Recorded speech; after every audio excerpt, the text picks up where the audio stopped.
Hello students, welcome back in science class. This is Pooja Chauhan, your science teacher. Now I am going to explain chapter number 13, Sound of class 8, and this is part 3. So students, in this part we will discuss about the structure and function of human ear. कैसे हम sound को सुनते हैं year की help से और year का structure कैसा होता है, उसका फंक्शन क्या रहता है. तो यही हमारा टॉपिक है 13.4. We hear sound through our ears. हम सुनते हैं अपने ईयर्स की हेल्प से और उस ईयर का डायग्राम भी तो समझना ज़रूरी है, उसके फंक्शंस भी हमें पता होने चाहिए. तो स्टार्ट करते हैं अपना topic. Students, the shape of the outer part of the year is like a funnel. When sound enters it, it travels down a canal, at the end of which there is a thin stretch membrane. कहता है कि जो shape होता है हमारे कान के outer part का, वो एक फनल की तरह रहता है. जब साउंड उसके अंदर एंटर करती है तो इस कैनाल के अंदर वो क्या करता है, मूव करता है. और किसके थ्रू जाता है वो? There are thin stretch membrane. वहाँ पर एक पतली सी मेम्ब्रेन होती है जिसे हम ईयर ड्रम भी कहते हैं, कान का पर्दा कहते हैं ना हम लोग, तो वो भी होता है. तो जैसे ही कान में एंटर करता है sound, the shape of outer ear of the year कैसी होती है? फनल की तरह. और जब इसमें साउंड एंटर करेगा इस कैनाल के थ्रू, तो यहाँ पर एक मेम्ब्रेन लाइक होती है जिसको ईयर ड्रम कहा जाता है. ये कैसी होती है? Stretched membrane. फाइन, आई होप आपको इतना पार्ट समझ आया होगा. Now, it performs an important function. To understand what the eardrum does, let us build a tin can model of the eardrum. तो बोलता है कि चलो एक हम मॉडल बनाते हैं ईयर ड्रम का एक्टिविटी की हेल्प से. टेक अ प्लास्टिक और अ टिन कैन. टिन का एक कैन होता है ना, उसको आप ले लीजिए या फिर एक प्लास्टिक का कैन ले लीजिए. कट इट्स एंड, उसके एंड्स को कट कर दीजिए. Stretch a piece of rubber balloon. अब उस पर एक रबर का बलून लगा दो अक्रॉस वन एंड, एक एंड की तरफ of the can, and fasten it with rubber band. और उसको क्या कर दो? रबर बैंड से बांध दो. Put 4 and 5 grains of dry cereal on stretch rubber. आप क्या करो, उस रबर के ऊपर क्या डाल दो? उस रबर के ऊपर कुछ 5 या 6 ग्रेन्स लेके, गेहूं लेकर उसके ऊपर डाल दो या दाल डाल दो.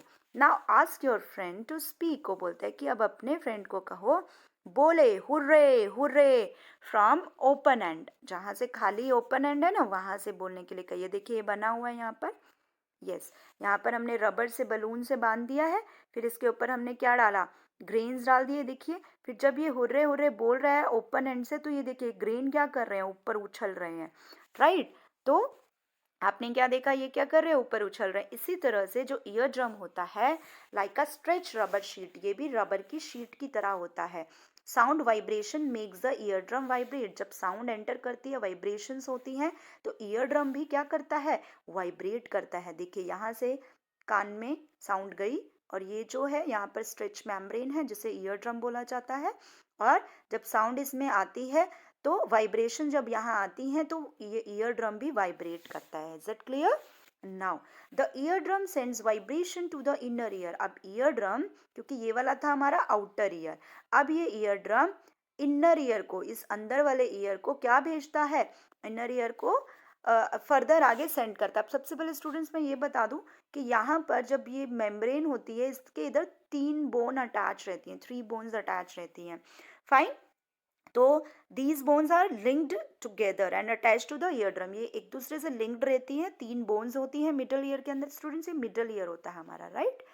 तो मिडल ईयर के अंदर 3 बोन होती हैं, एक दूसरे से अटैच रहती हैं, राइट? अब यहाँ पर जब ये ईयर ड्रम में वाइब्रेशंस जाएंगी, ये क्या करेगा? वाइब्रेट करेगा, जिससे ये बोन्स भी क्या करती हैं? आगे की तरफ पुश करती हैं और सिग्नल्स को भेज देती हैं. फिर फर्दर जो सेंड करती हैं वाइब्रेशंस को इनर ईयर में, तो from there the signal goes to the brain. यहाँ से सिग्नल ब्रेन की तरफ जाते हैं. यहाँ पर एक नर्व रहती है हमारी जिसको ऑडिटरी नर्व कहा जाता है, और इस नर्व की हेल्प से सिग्नल ब्रेन तक पहुँचते हैं, जो हमें ब्रेन फिर हमें क्या बोलता है?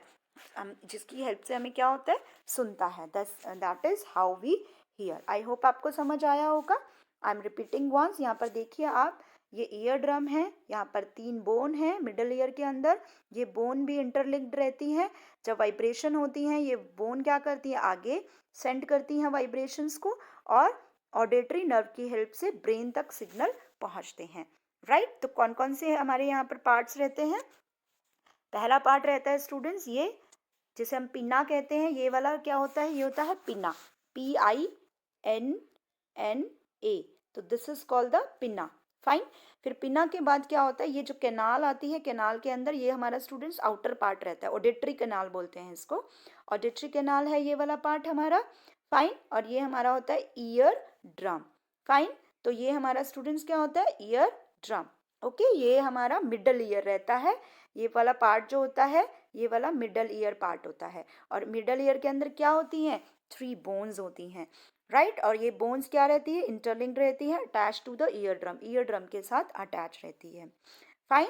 And these bone receives vibrations from ear drum and pass it to inner ear. अब ये इनर ईयर को पास कर देती है। अब इनर ईयर में क्या होता है स्टूडेंट्स, इनर ईयर रिसीव करता है, देखिए यहाँ पर इनर ईयर ये है हमारा और ये रिसीव करता है, जैसे ये आगे पास करती है तो इनर ईयर क्या कर लेता है, रिसीव कर लेता है वाइब्रेशंस को फ्रॉम 3 बोन्स, इन बोन्स जो भेजती हैं यहाँ से वाइब्रेशन को रिसीव कर लेता है, and which are change into nerve impulse, जो चेंज हो जाती है नर्व इम्पल्स में, and these impulses are carried the nerve by auditory nerve, ये ऑडिटरी नर्व की हेल्प से आगे भेजी जाती हैं, and the brain interprets impulses, और ब्रेन इन इम्पल्सेस को समझता है, इन सिग्नल्स को, and this way our ear can hear the sound, इस तरह से हम साउंड को सुनते हैं।